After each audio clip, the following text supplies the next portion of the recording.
펜타곤이 발칵 뒤집혔습니다. 한국이 만든 전투기가 5개국과 동시에 수출 협상을 벌이고 있습니다. 미국 승인 없이 2015년 미국은 핵심 기술 이전을 거부했습니다. 한국의 독자 개발은 최소 20년 걸릴 거라며 비웃었죠. 그런데 9년 만에 한국은 해냈습니다. 폴란드가 움직였고 UAE가 손을 내밀었습니다. F-35를 팔던 미국의 독점 시장이 무너지기 시작한 겁니다. 32년간 펜타곤에서 이란 분석관이 입을 열었습니다. 우리가 오만했습니다. 그 충격적인 전말을 지금 공개합니다. 저는 마이클 브래드쇼입니다. 펜타곤에서 32년간 해외 방산 동향을 분석해온 사람이죠. 그날 아침 제 손이 떨렸습니다. 2025년 1월 셋째 주 월요일이었습니다. 워싱턴 DC의 겨울 햇살이 창문을 통해 들어오고 있었죠. 저는 평소처럼 커피를 한 모금 마시며 아침 브리핑 자료를 펼쳤습니다. 그런데 첫 페이지를 보는 순간 커피잔을 내려놓을 수밖에 없었습니다. KF-21 보람에 5개국 수출 협상 동시 진행 중. 심장이 쿵 내려앉았습니다. 폴란드, 페루, 말레이시아, UAE, 사우디아라비아 5나라의 이름이 또렷하게 적혀 있었습니다. 제 눈을 의심했죠. 한국이 만든 전투기가 5개 나라와 동시에 수출 협상을 벌이고 있다고요? 하지만 진짜 충격은 그 다음 문장이었습니다. 미국 정부 승인 불필요. 한국 단독 결정으로 수출 가능. 손끝이 차가워지는 걸 느꼈습니다. 미국 승인이 필요 없다고요? 그게 무슨 소리입니까? 저는 32년간 이 업계에 있었습니다. 전투기 수출이라는 건 그렇게 간단한 게 아닙니다. 우리가 만든 F-35를 사우디에 팔려면 의회 승인이 필요합니다. 이스라엘 눈치도 봐야 하고 인권단체의 항의도 감수해야 합니다. 최소 18개월은 걸리는 과정이죠. 그런데 한국은 단독 결정으로 판다고요? 저는 자료를 더 읽어 내려갔습니다. KF-21, ITAR 규제 적용 대상 아님. 미국산 핵심 부품 비율 3% 미만. ITAR, 국제무기거래 규정. 이게 우리의 무기입니다. 미국 기술이 1%라도 들어간 장비는 우리 허락 없이 제3국에 팔 수 없습니다. F-35는 물론이고 유럽의 라팔도, 영국의 타이푼도 미국 부품이 들어가 있어서 우리 눈치를 봐야 합니다. 그런데 한국 전투기에는 미국 부품이 3%도 안 들어갔다고요? 저는 의자에 등을 기댔습니다. 천장을 바라봤죠. 어떻게 이렇게 됐을까요? 9년 전 일이 떠올랐습니다. 2015년 제가 직접 참여했던 그 회의. 한국의 핵심 기술을 이전하지 않기로 결정했던 그날. 우리는 축배를 들었습니다. 한국의 독자 개발. 최소 20년은 늦춰졌어. 모두가 웃었죠. 그런데 9년 만에 이 보고서가 제 책상 위에 놓여 있습니다. 전화기가 울렸습니다. 국방부 차관보실이었습니다. 브래드쇼, 오늘 오후 긴급 브리핑 준비해. 한국 전투기건으로. 저는 수화기를 내려놓고 창밖을 바라봤습니다. 워싱턴 기념탑이 저 멀리 보였습니다. 하얀 오벨리스크가 겨울 하늘을 찌르고 있었죠. 32년간 이 일을 해왔습니다. 소련의 붕괴도 봤고 중국의 부상도 지켜봤습니다. 하지만 이런 보고서는 처음이었습니다. 동맹국이 우리 허락 없이 전투기를 파는 세상. 그게 정말 가능한 겁니까? 저는 다시 자료를 집어들었습니다. 이번엔 처음부터 꼼꼼히 읽어야 했습니다. 뭔가 놓친 게 있을 겁니다. 분명히요. 하지만 마음 한구석에서 불안한 목소리가 들려왔습니다. 혹시 우리가 틀린 건 아닐까? 그 질문이 머릿속을 떠나지 않았습니다. 2015년 여름이었습니다. 워싱턴 D.C. 국방부 본관 3층 회의실. 창문 없는 방이었죠. 형광등 불빛만이 긴 테이블을 비추고 있었습니다. 테이블 위에는 CLASSIFIED라고 적힌 빨간 도장이 찍힌 서류들이 놓여 있었습니다. 저는 그 자리에 있었습니다. 한국의 KF-X 사업, 그러니까 지금의 KF-21 전신에 대한 기술 이전 여부를 결정하는 회의였죠. 로키드 마틴에서 3명이 왔습니다.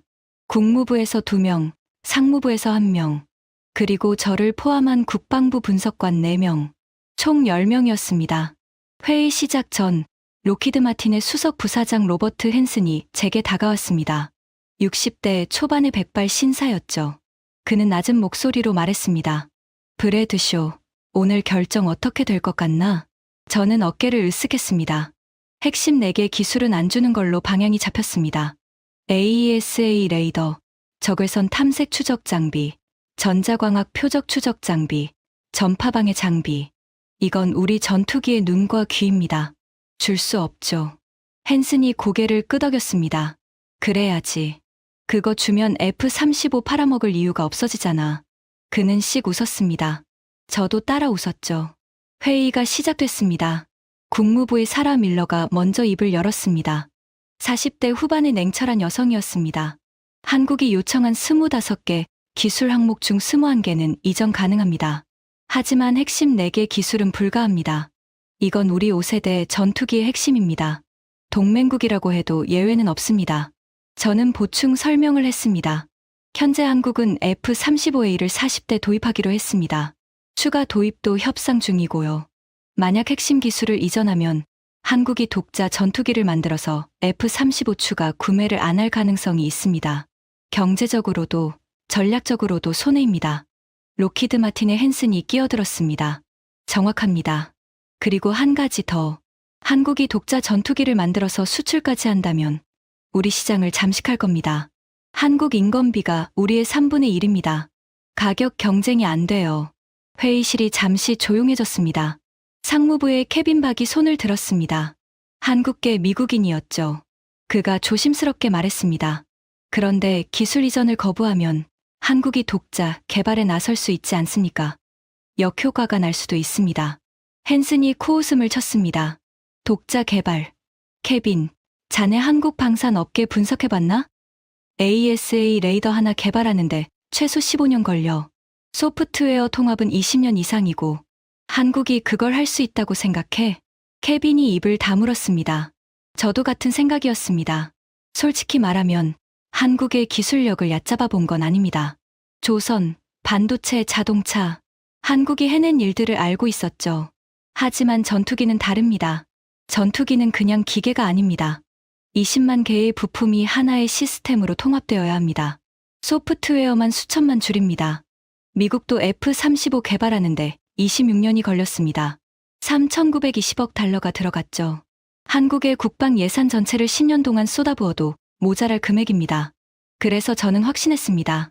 기술 이전을 거부해도 괜찮다고. 한국은 결국 우리에게 돌아올 거라고. 최종 결정이 내려졌습니다. 핵심 4개 기술 이전 불가. 회의가 끝난 후 우리는 복도에서 악수를 나눴습니다. 헨슨이 제 어깨를 두드렸죠. 브래드쇼, 오늘 수고했어.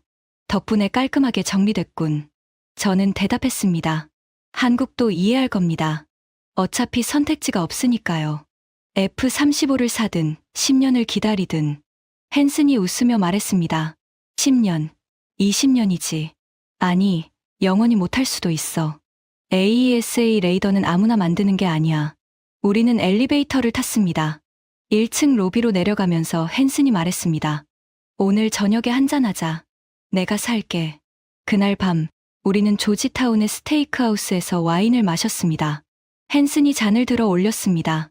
한국의 독자 개발 꿈에 영원히 꿈으로 남기를. 우리는 웃으며 건배했습니다. 그게 2015년 여름이었습니다. 그리고 10년이 지났습니다. 지금 제 책상 위에는 한국이 5개국과 수출 협상을 벌이고 있다는 보고서가 놓여 있습니다. 그날 밤 우리가 마셨던 와인 맛이 갑자기 떠올랐습니다. 씁쓸했죠. 지금 입안의 감도는 맛과 똑같았습니다. F-35는 단순한 전투기가 아닙니다. 저는 이 사실을 누구보다 잘 알고 있습니다. 32년간 이 비즈니스를 해왔으니까요. F-35의 진짜 가치는 성능이 아닙니다. 물론 성능도 뛰어납니다. 스텔스 기능, 센서 융합, 네트워크 전투 능력, 세계 최고 수준이죠. 하지만 그게 핵심이 아닙니다. 핵심은 통제권입니다. 2015년 기술 이전을 거부한 직후 저는 F-35 프로그램 담당자들과 회의를 했습니다. 그때 들은 이야기가 아직도 생생합니다. 브래드쇼, F-35를 사면 우리와 영원히 연결되는 거야. 담당자가 모니터를 켜며 설명했습니다. 이게 ALIS야. Autonomic Logistics Information System. 자율 군수 정보 시스템이라고 하지. 화면에 복잡한 네트워크 구조가 떴습니다. F-35의 모든 비행 데이터가 여기로 들어와. 엔진 상태, 무장 현황, 비행 경로, 심지어 조종사의 생체 정보까지 실시간으로. 저는 물었습니다. 그 데이터가 어디로 가는 겁니까? 담당자가 웃었습니다. 포트워스, 텍사스에 있는 로키드 마틴 본사. 전 세계 F-35의 데이터가 다 거기로 모여. 소름이 돋았습니다. 좋은 의미로요. 이게 바로 우리의 힘입니다. F-35를 산 나라는 우리에게 모든 걸 보여줘야 합니다. 언제 어디서 비행했는지, 어떤 무장을 장착했는지, 심지어 조종사가 얼마나 필요한지까지. 그뿐이 아닙니다. 소프트웨어 업데이트도 우리가 통제해. 새로운 위협이 나타나면 우리가 패치를 배포하지. 그거 안 받으면 전투기가 제대로 작동 안 해. 담당자가 화면을 넘겼습니다. 그리고 이게 핵심이야. 화면에 Remote Disable 이라는 글자가 떴습니다. 원격, 비활성화. 우리가 원하면 특정 기체의 시스템을 꺼버릴 수 있어. 저는 입을 다물지 못했습니다. 그게 가능합니까? 담당자가 고개를 끄덕였습니다. 기술적으로는 가능해. 물론 동맹국에 실제로 써본 적은 없지. 하지만 가능하다는 것 자체가 중요하지. 우리가 원하면 할 수 있다는 거야. 이게 바로 킬스위치입니다. 공식적으로 존재한다고 인정된 적은 없습니다. 하지만 업계에서는 다 알고 있는 사실이죠. F-35를 사면 미국의 승인 없이는 한 발짝도 못 움직입니다. 2020년 터키가 좋은 예입니다. 터키는 F-35 프로그램에 처음부터 참여했습니다. 개발비도 냈고 부품도 만들었죠. 하지만 러시아제 방공 시스템 S-400을 도입하겠다고 하자마자 우리는 터키를 프로그램에서 퇴출시켰습니다. 터키가 이미 발주한 F-35 100대 취소됐습니다.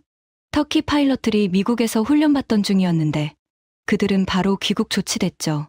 터키가 만들던 F-35 부품, 다른 나라 업체로 대체됐습니다. 그게 우리의 힘입니다. F-35를 사면 미국의 동맹이 됩니다. 하지만 그건 동시에 미국의 통제 아래 들어간다는 뜻이기도 합니다.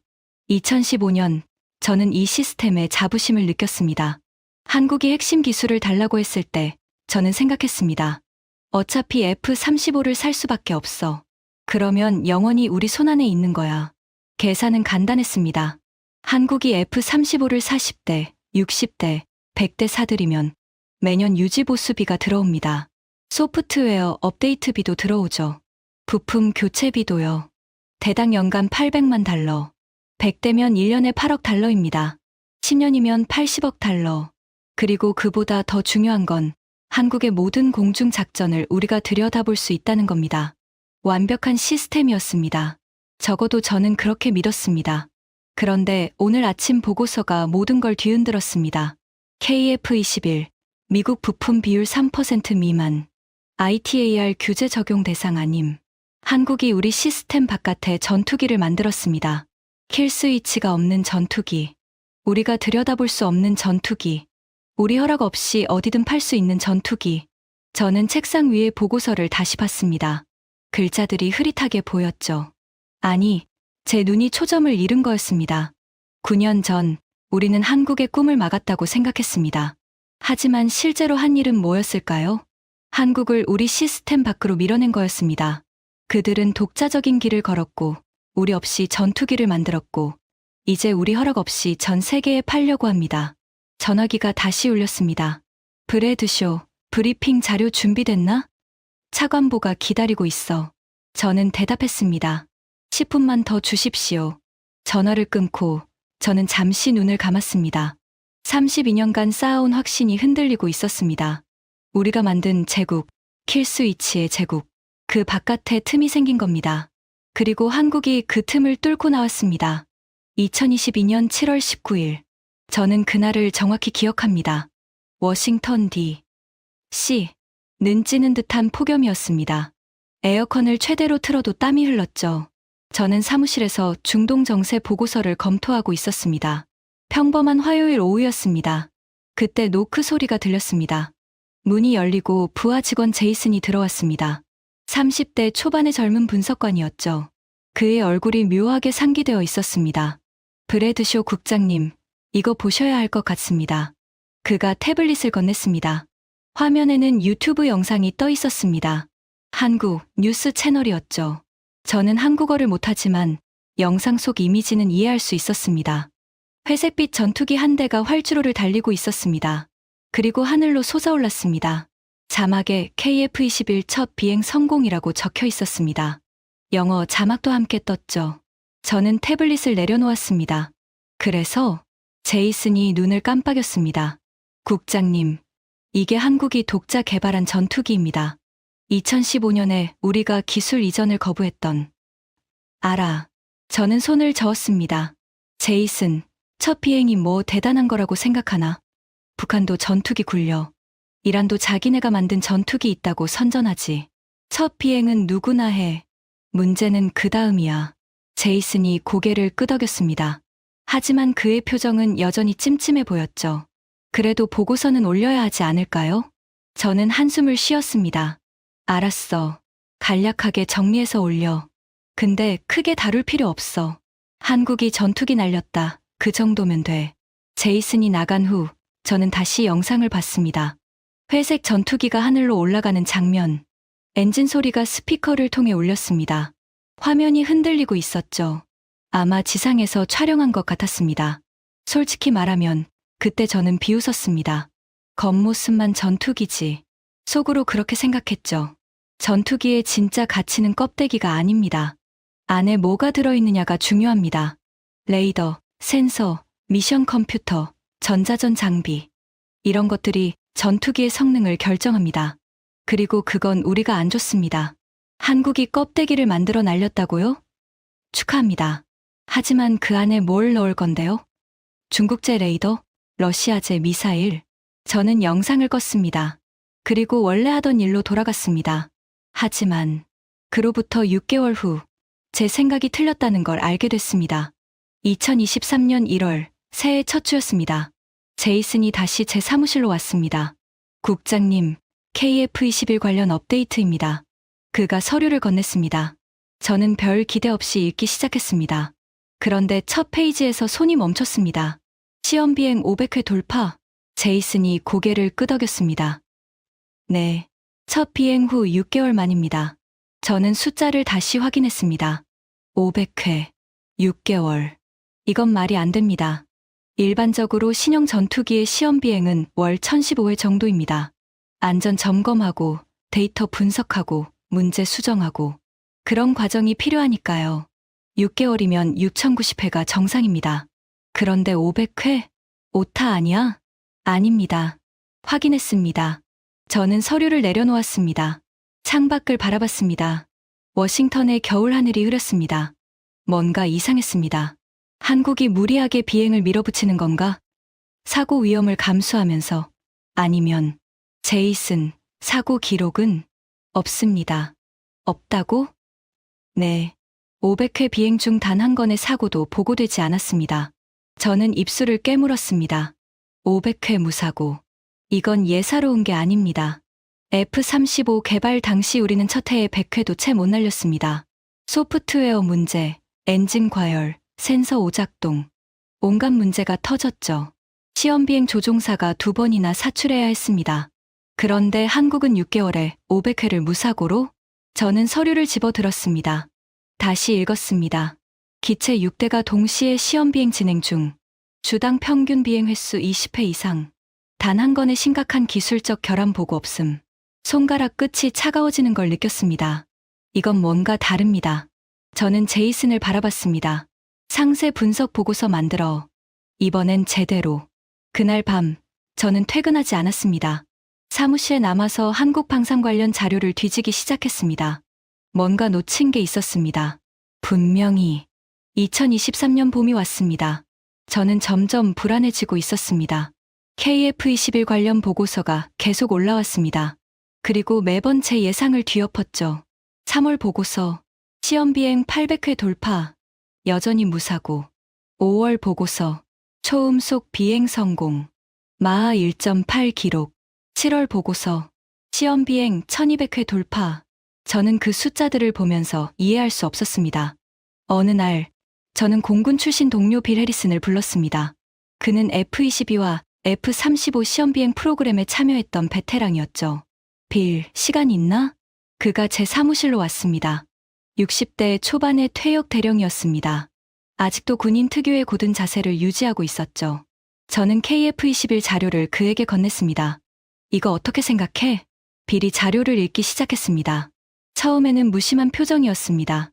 하지만 페이지를 넘길수록 그의 눈썹이 올라갔습니다. 이거 실화야? 확인된 거야. 빌이 고개를 저었습니다. 말이 안 돼. 1년 만에 1200회. 우리 F-35가 첫 해에 몇 회 날았는지 알아? 78회야. 78회. 저는 고개를 끄덕였습니다. 알아. 그래서 내 의견이 궁금한 거야. 빌이 의자에 등을 기댔습니다. 천장을 바라보며 생각에 잠겼죠. 두 가지 가능성이 있어. 그가 손가락을 들었습니다. 첫째, 한국이 미친 짓을 하고 있다. 안전을 무시하고 무작정 비행 횟수만 채우는 거지. 그러다 사고 나면 프로그램 전체가 끝장나. 근데 사고가 없잖아. 그래서 두 번째 가능성이야. 빌이 저를 똑바로 바라봤습니다. 이 전투기가 우리 생각보다 훨씬 완성도가 높다. 설계가 탄탄하고 시스템이 안정적이라 그 많은 비행을 감당할 수 있는 거지. 저는 말이 나오지 않았습니다. 빌이 자료를 더 읽었습니다. 마이클, 이거 봐. 비행 시간당 결함 발생률 0.003건. 우리 F-35 초기 수치가 0.0이었어. 거의 7배 차이야. 그가 자료를 탁 내려놓았습니다. 이건 장난감이 아니야. 제대로 만든 전투기야. 사무실이 조용해졌습니다. 창밖에서 새소리가 들렸습니다. 워싱턴의 봄은 화창했지만 제 마음은 어두웠습니다. 빌, 한 가지만 더 물어볼게. 뭔데? 이 정도 완성도를 달성하려면 뭐가 필요해? 빌이 잠시 생각했습니다. 세 가지. 첫째, 설계 단계에서 시뮬레이션을 수천 번 돌렸어야 해. 둘째, 부품 품질 관리가 완벽해야 해. 셋째, 그가 말을 멈췄습니다. 셋째, 시스템 통합 능력이야. 20만 개 부품이 하나처럼 움직여야 해. 그게 제일 어려운 거야. 우리도 F-35에서 10년 넘게 헤맸잖아. 저는 고개를 끄덕였습니다. 시스템, 통합. 그게 바로 우리가 한국에 안 가르쳐준 핵심이었습니다. 그런데 한국이 그걸 스스로 해냈다. 빌이 일어서며 말했습니다. 마이클, 내 조언 하나 할게. 뭔데? 이 전투기 과소평가하지 마. 숫자는 거짓말 안 해. 그가 나간 후 저는 한참을 앉아 있었습니다. 숫자는 거짓말 안 한다. 빌 말이 맞았습니다. 1200회 무사고, 결함률 0.003건. 이 숫자들은 분명한 메시지를 보내고 있었습니다. 하지만 저는 아직 인정하고 싶지 않았습니다.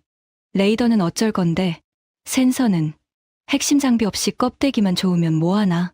저는 스스로를 그렇게 위로했습니다. 그리고 3개월 후, 그 위안마저 산산조각 났습니다.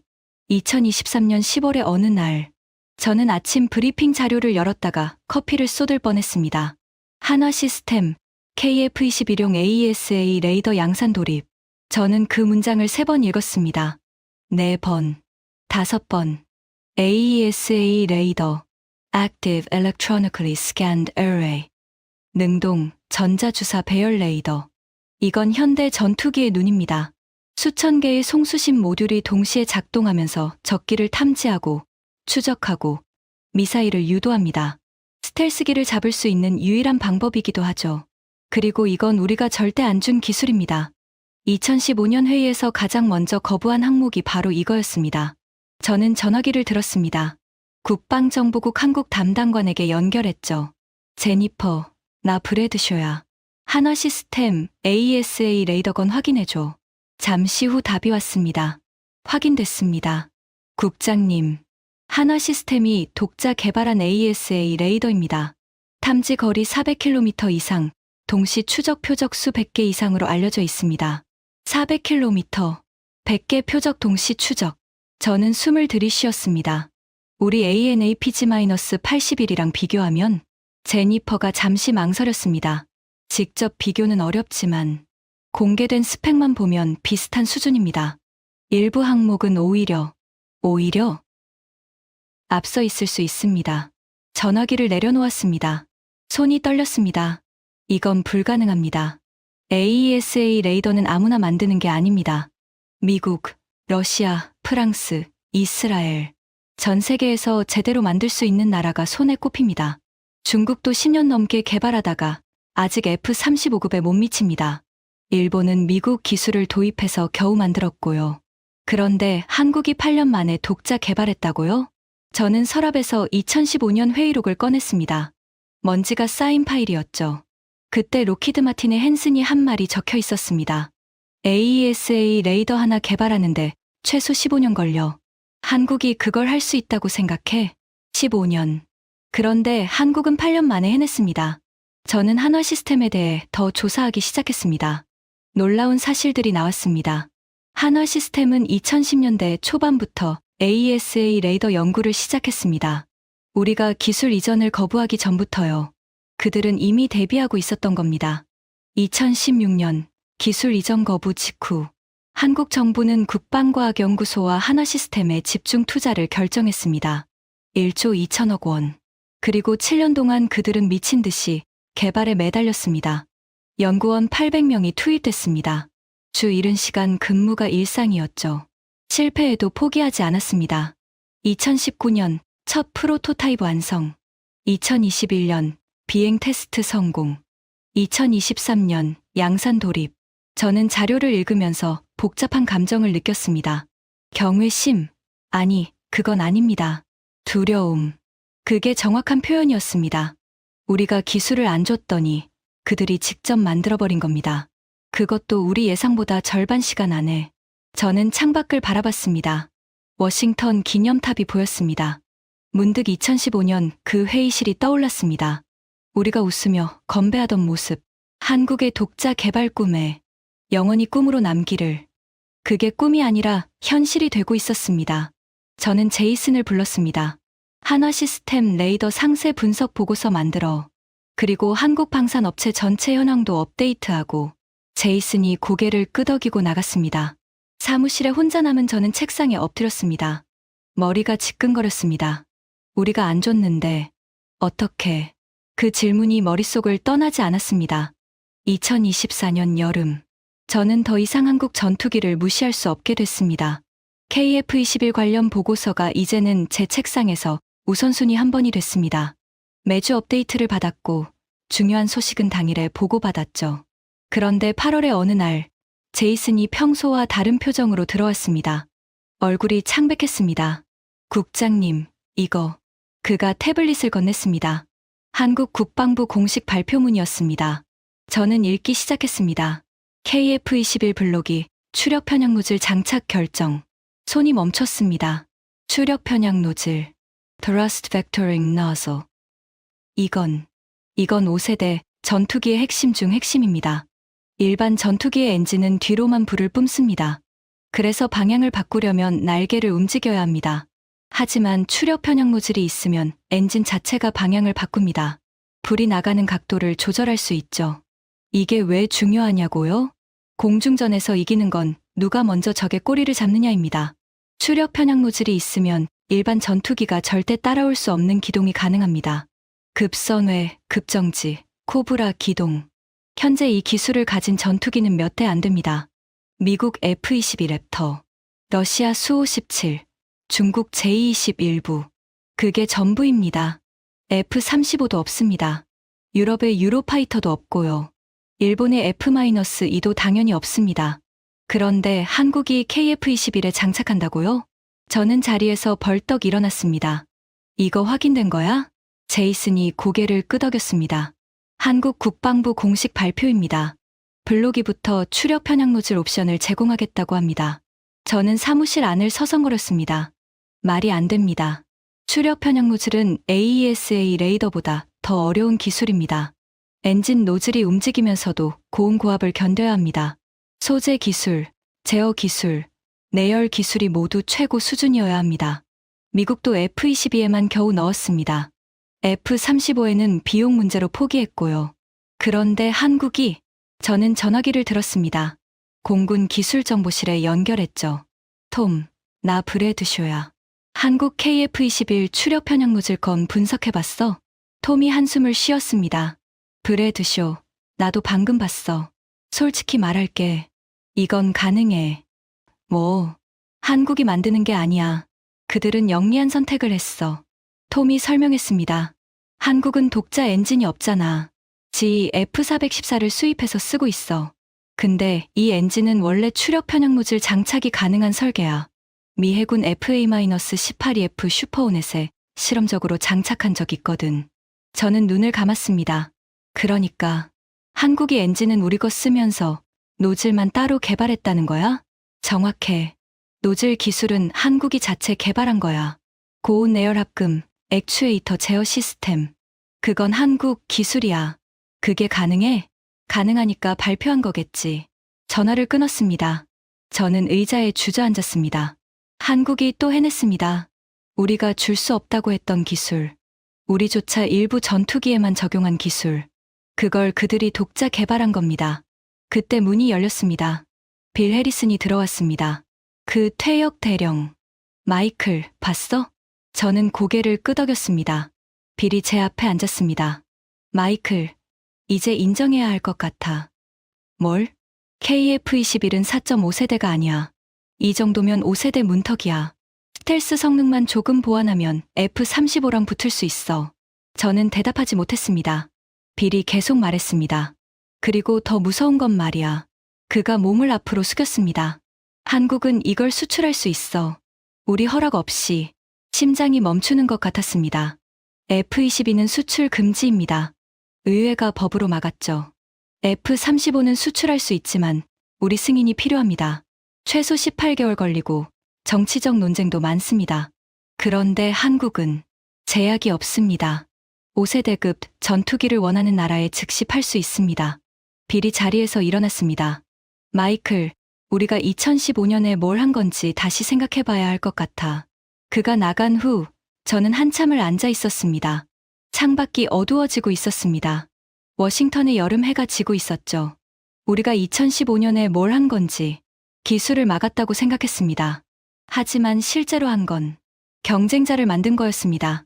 2024년 가을, 제 악몽이 현실이 됐습니다. 처음 소식은 폴란드에서 왔습니다. 저는 아침에 출근하자마자 유럽 담당관 사라 밀러에게 불려갔습니다. 2015년 그 회의에도 있었던 사람이죠. 이제는 머리가 반백이 된 50대 후반의 여성이었습니다. 마이클, 앉아. 그녀의 표정이 심각했습니다. 폴란드에서 연락이 왔어. 저는 자리에 앉았습니다. 무슨 일인데? 사라가 서류를 건넸습니다.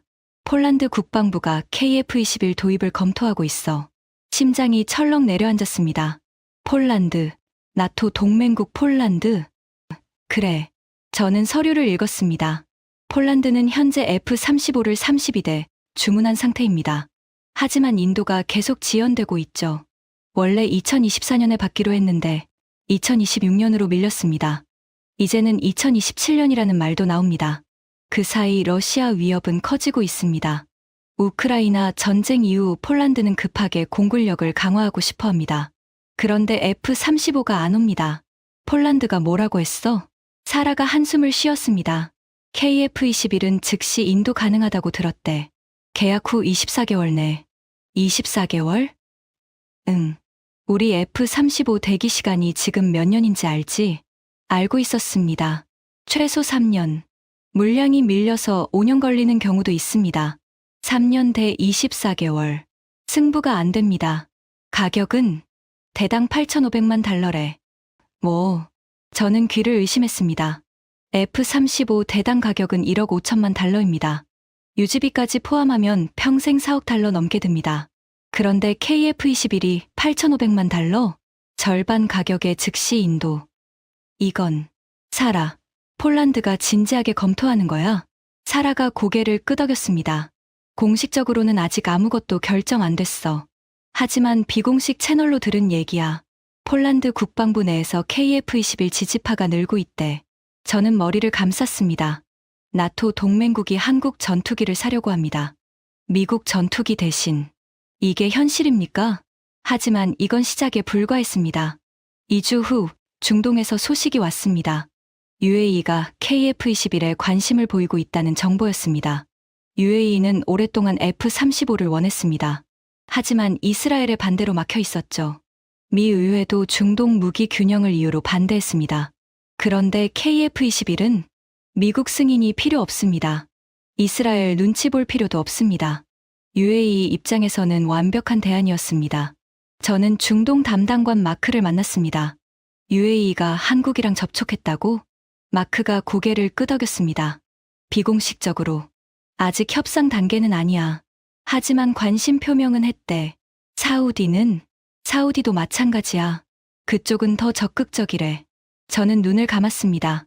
중동 시장. 수십조 달러 규모의 시장. 그게 한국에게 열리고 있습니다. 그리고 2주 후 동남아에서도 소식이 왔습니다. 말레이시아와 페루가 KF21에 관심을 보이고 있다는 정보. 이 두 나라는 원래 우리 F-16이나 F-18 고객이었습니다. 업그레이드가 필요한 시점이었죠. 그런데 이제 한국 전투기를 보고 있습니다. 저는 긴급 회의를 소집했습니다. 회의실에 10명이 모였습니다. 각 지역 담당관들이었죠. 상황 정리하자. 저는 화이트보드에 적기 시작했습니다. 폴란드, 검토 중. UAE, 관심 표명.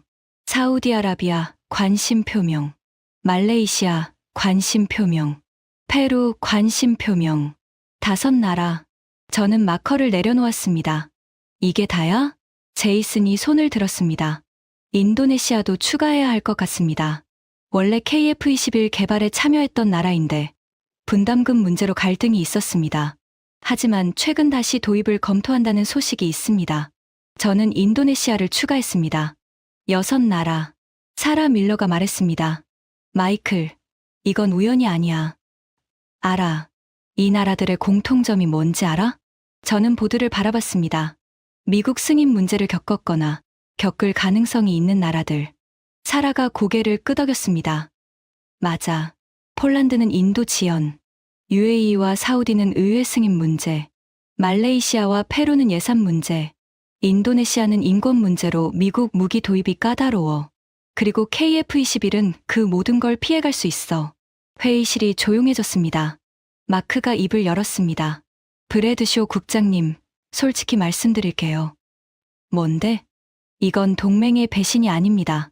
저는 그를 바라봤습니다. 그럼 뭔데? 시장 원리입니다. 더 싸고, 더 빠르고, 제약이 없는 제품이 나왔어요. 구매자들이 관심 갖는 건 당연합니다. 저는 대답하지 못했습니다. 그의 말이 맞았습니다. 배신이 아닙니다. 우리가 만든 상황입니다. 비싼 가격, 긴 대기 시간, 복잡한 승인 절차, 킬 스위치, 이 모든 게 우리 시스템의 일부였습니다. 우리는 그게 당연하다고 생각했죠. 하지만 대안이 나타났습니다. 그리고 고객들이 움직이기 시작했습니다. 회의가 끝난 후 저는 사무실로 돌아왔습니다. 창밖으로 펜타곤의 넓은 주차장이 보였습니다. 해가 지고 있었습니다. 저는 2015년을 떠올렸습니다. 한국의 독자 개발 꿈에 영원히 꿈으로 남기를. 우리는 한국의 꿈을 막았다고 생각했습니다. 하지만 실제로는 우리 스스로 경쟁자를 만들었습니다. 그것도 우리 시스템의 약점을 정확히 찌르는 경쟁자를. 전화기가 울렸습니다. 국방부 차관보실. 브래드쇼. 내일 아침 장관님께 브리핑 준비해. 한국 전투기 수출 현황. 알겠습니다. 전화를 끊고 저는 한참을 앉아 있었습니다. 9년. 2015년 그 회의에서 지금까지 9년. 우리는 한국을 10년 늦췄다고 자축했습니다. 하지만 한국은 9년 만에 우리 시장을 위협하는 전투기를 만들었습니다. 누가 누구를 막은 걸까요? 2024년 12월. 저는 도쿄에 있었습니다. 미일 방산협력회의에 참석하기 위해서였죠. 매년 열리는 정례 회의입니다. 하지만 이번에는 분위기가 달랐습니다. 회의장은 도쿄 로폰기의 고급 호텔이었습니다. 창밖으로 도쿄 타워가 보였죠. 12월에 차가운 바람이 불고 있었습니다. 일본 측에서는 방위성 관계자 5명이 나왔습니다. 그중 한 명이 제 눈에 들어왔습니다. 타나카 히로시, 방위성 장비정책과장. 60대 초반의 노신사였습니다. 흰머리가 단정하게 빗어져 있었고 안경 너머로 날카로운 눈빛이 보였죠. 회의가 시작됐습니다. 의제는 차세대 전투기 공동 개발이었습니다. 일본은 현재 FX 프로그램을 진행 중입니다. 차세대 스텔스 전투기를 개발하는 사업이죠. 영국, 이탈리아와 공동 개발하기로 했고 미국 기술도 일부 도입할 예정입니다. 하지만 회의 중간 예상치 못한 화제가 나왔습니다. 타나카 과장이 질문했습니다. 브래드쇼 국장, 한국의 KF-21에 대해 어떻게 평가하십니까? 회의장이 조용해졌습니다. 저는 잠시 생각했습니다. 어떻게 대답해야 할까요? 주목할 만한 발전입니다. 외교적인 답변이었죠. 하지만 타나카는 만족하지 않았습니다. 저희 방위성에서 분석한 바로는 그가 서류를 꺼냈습니다. KF-21은 일본의 F-1을 여러 면에서 능가합니다.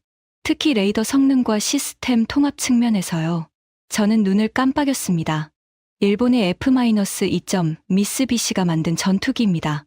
미국 F-16을 기반으로 일본이 개량한 모델이죠. 1995년에 첫 비행을 했고 2000년부터 실전 배치됐습니다. 그런데 KF-21이 F-1을 능가한다고요? 타나카가 계속 말했습니다. 솔직히 말씀드리겠습니다. 그의 표정이 굳어졌습니다. 저희는 F-1을 개발하는데 40년이 걸렸습니다. 1980년대 후반에 시작해서 2000년대 초반에 완성했죠. 그것도 미국의 기술 지원을 받으면서요. 그가 잠시 말을 멈췄습니다. 그런데 한국은 9년 만에 KF-21을 만들었습니다. 독자적으로요. 회의장에 침묵이 흘렀습니다. 타나카가 안경을 고쳐 썼습니다. 40년대 9년. 저희로서는 충격적인 비교입니다. 저는 아무 말도 할 수 없었습니다. 그의 말이 맞았습니다. 일본은 세계 3위 경제대국입니다. 기술 강국이죠. 자동차, 전자, 로봇. 세계 최고 수준입니다. 그런데 전투기 개발에서는 한국에 뒤졌습니다. 아니, 뒤진 정도가 아닙니다. 시간으로 따지면 4배 이상 차이가 납니다. 회의가 끝난 후 저는 타나카와 따로 이야기를 나눴습니다. 호텔 라운지에서 커피를 마시며 타나카 과장, 솔직히 여쭤볼게요. 네, 왜 그렇게 됐다고 생각하십니까? 40년대 9년. 타나카가 커피잔을 내려놓았습니다.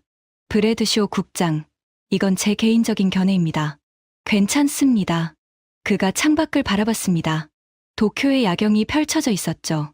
일본은 완벽을 추구했습니다. 모든 부품을 국산화하려 했고, 모든 기술을 직접 개발하려 했습니다. 실패를 용납하지 않았죠. 그가 고개를 돌려 저를 바라봤습니다. 하지만 한국은 달랐습니다. 그들은 완벽보다 속도를 선택했습니다. 못 만드는 건 수입하고, 만들 수 있는 건 빠르게 만들었습니다. 실패해도 다시 시도했고요. 저는 고개를 끄덕였습니다. 그리고 한 가지 더. 타나카가 말을 이었습니다. 한국에는 절박함이 있었습니다. 북한의 위협, 주변 강대국들의 압박, 그들에게 전투기는 생존의 문제였습니다. 그가 씁쓸하게 웃었습니다. 일본은 미국의 해구산 아래 있었습니다. 급할 게 없었죠. 그래서 40년이 걸린 겁니다. 저는 커피를 마셨습니다. 쓴맛이 입안에 퍼졌습니다. 타나카 과장, 한 가지만 더 물어도 될까요? 네. 일본이 한국처럼 할 수 있었을까요? 9년 안에? 타나카가 잠시 생각했습니다. 기술적으로는 가능했을 겁니다. 일본의 기술력이 한국보다 못하다고 생각하지 않습니다. 그럼. 하지만 결단력이 없었습니다. 그가 한숨을 쉬었습니다. 미국이 기술 이전을 거부했을 때 일본은 기다렸을 겁니다. 협상하고 설득하고 타협점을 찾으려 했겠죠. 10년이고 20년이고 그가 저를 똑바로 바라봤습니다. 하지만 한국은 돌아섰습니다. 그래, 우리가 직접 하지 뭐. 그 결단이 9년을 만든 겁니다. 저는 말문이 막혔습니다. 호텔 라운지의 불빛이 은은하게 빛났습니다. 재즈 음악이 작게 흘러나왔죠. 타나카가 자리에서 일어났습니다. 브래드쇼 국장, 오늘 이야기 감사했습니다. 그가 악수를 건넸습니다. 한 가지만 말씀드려도 될까요? 네. 2015년에 미국이 한국에 기술을 줬다면 한국은 미국에 종속됐을 겁니다. 영원히. 그가 씁쓸하게 웃었습니다. 하지만 기술을 안 줬기 때문에 한국은 독립했습니다. 역설적이죠. 타나카가 돌아서서 걸어갔습니다. 저는 그 자리에 오래 앉아 있었습니다. 역설. 그 단어가 머릿속을 맴돌았습니다. 우리는 한국을 막으려 했습니다. 하지만 실제로 한 일은 한국을 자유롭게 만든 거였습니다. 우리 기술이 안 들어갔기 때문에 우리 통제가 안 먹힙니다. 우리가 거부했기 때문에 그들이 독자 개발에 성공했습니다. 우리가 막으려 했기 때문에 그들이 우리 경쟁자가 됐습니다. 2015년 우리는 건배했습니다. 한국의 독자 개발 꿈에 영원히 꿈으로 남기를. 9년 후 그 꿈은 현실이 됐습니다. 그리고 그건 우리가 만든 결과였습니다. 2025년 1월. 저는 다시 워싱턴에 있습니다. 그날 아침 제가 받았던 보고서 KF21 5개국 수출 협상 동시 진행 중. 그게 일주일 전입니다. 오늘 저는 국방부 장관실에서 브리핑을 마쳤습니다. 장관님은 60대 초반의 퇴역 장군이었습니다. 얼굴에 주름이 깊었고 눈빛이 날카로웠죠. 브리핑이 끝난 후 장관님이 물었습니다. 브래드 쇼, 솔직하게 말해봐. 우리가 뭘 잘못한 거야? 저는 잠시 망설였습니다. 32년 경력의 관료로서 이런 질문에 신중하게 대답하는 법을 알고 있었습니다. 하지만 오늘은 달랐습니다. 장관님, 제 개인적인 의견을 말씀드려도 될까요? 그래. 저는 심호흡을 했습니다. 우리는 오만했습니다. 장관님의 눈썹이 올라갔습니다. 2015년, 우리는 한국에 기술을 안 주면 영원히 우리 손안에 있을 거라고 생각했습니다. 한국이 독자 개발할 능력이 없다고 봤죠. 저는 잠시 말을 멈췄습니다. 하지만 틀렸습니다. 한국은 해냈습니다. 그것도 우리 예상의 절반 시간 안에. 장관님이 고개를 끄덕였습니다. 계속해. 그리고 더 큰 문제는. 저는 창밖을 바라봤습니다. 펜타곤 건물이 보였죠. 우리가 기술을 안 줬기 때문에 한국 전투기에는 우리 부품이 거의 없습니다. ITAR 규제가 적용 안 됩니다. 킬 스위치도 없습니다. 장관님의 표정이 굳어졌습니다. 그래서 한국은 우리 허락 없이 전 세계에 팔 수 있습니다. 폴란드에도, UAE에도, 사우디에도. 저는 장관님을 똑바로 바라봤습니다. 장관님, 우리는 한국을 막으려다가 경쟁자를 만들었습니다. 그것도 우리 시스템 바깥에 있는 경쟁자를요. 회의실이 조용해졌습니다. 장관님이 한숨을 쉬었습니다. 그래서 어떻게 해야 하나? 저는 대답했습니다. 모르겠습니다. 솔직히. 장관님이 저를 바라봤습니다. 하지만 한 가지는 압니다. 뭔데? 더 이상 오만해서는 안 됩니다. 한국을 과소평가해서는 안 됩니다. 그들은 동맹이지만 동시에 경쟁자입니다. 그 현실을 인정해야 합니다. 장관님이 천천히 고개를 끄덕였습니다. 브래드 쇼, 자네 32년 동안 일했지? 네. 그동안 이런 상황 본 적 있나? 저는 생각했습니다. 소련의 붕괴, 중국의 부상, 여러 격변을 봤습니다. 하지만 이건 달랐습니다. 없습니다. 왜 다른 것 같나? 저는 대답했습니다. 소련이나 중국은 적이었습니다. 우리는 그들을 막아야 했고, 막는 게 당연했습니다. 하지만 한국은 동맹입니다. 우리가 키웠습니다. 우리 기술을 전수했고, 우리 무기를 팔았고, 우리 시스템에 편입시켰습니다. 저는 쓴웃음을 지었습니다. 그런데 그 동맹이 우리를 벗어났습니다. 우리가 막으려 했더니 오히려 더 강해져서요. 장관님이 창밖을 바라봤습니다. 아이가 부모를 떠나는 것 같군. 비슷합니다. 다만, 저는 말을 멈췄다가 이었습니다. 우리가 내쫓은 거에 가깝습니다. 기술을 안 줬으니까요.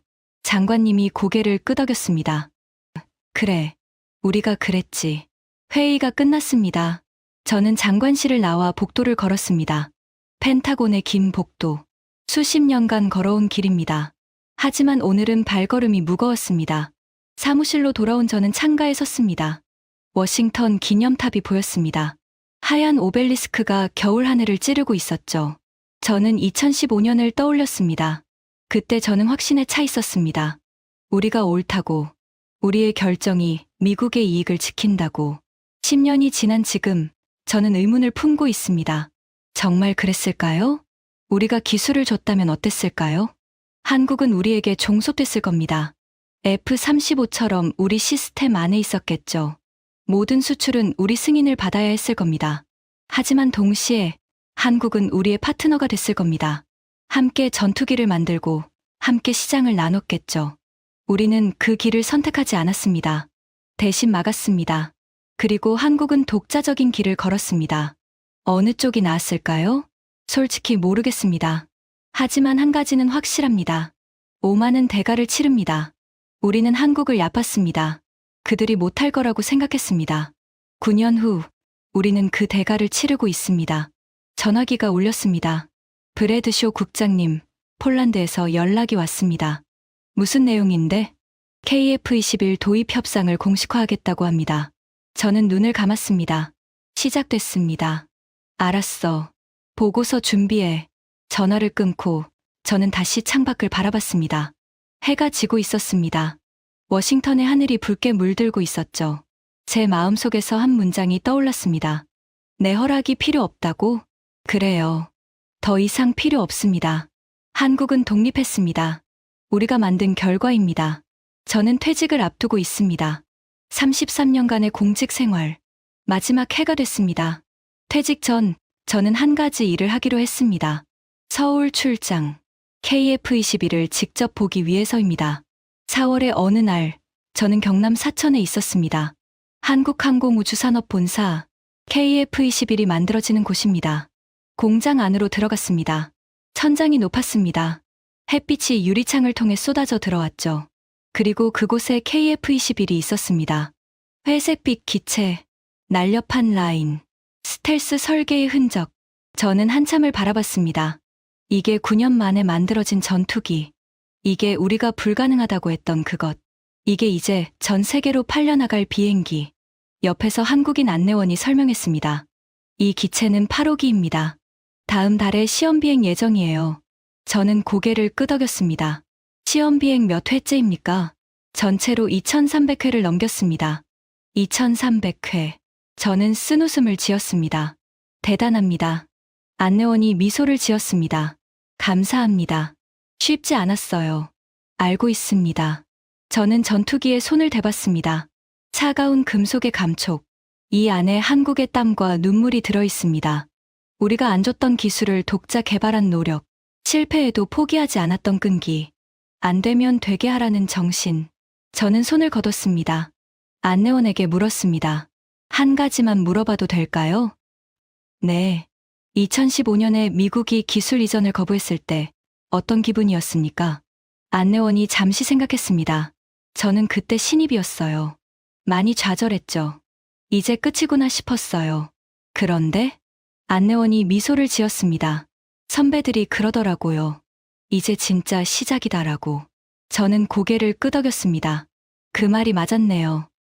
네, 맞았어요. 공장을 나왔습니다. 바깥은 화창했습니다. 봄바람이 불었죠. 저는 하늘을 올려다봤습니다. 파란 하늘, 하얀 구름.